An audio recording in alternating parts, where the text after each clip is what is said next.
So we got the generator hooked up to the main here, and everything is switched over. So the main is off. Now it's running on generator. And the main house panel is on. And then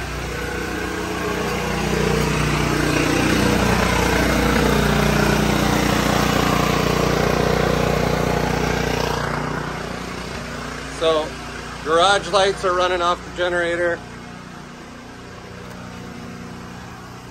Lights are on in the house.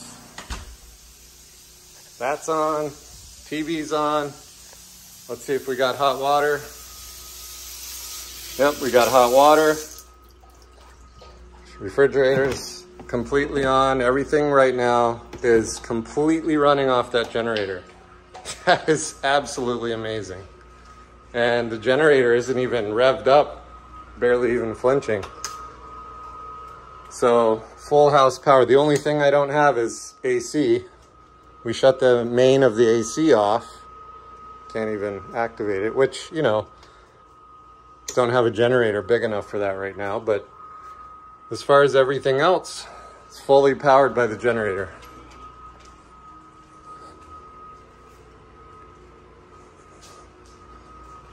Come in here, you can see these lights are on. So cool. The only thing I have to do to switch it back over to main power is go out there and unhook it, or just switch the switch back to FPL.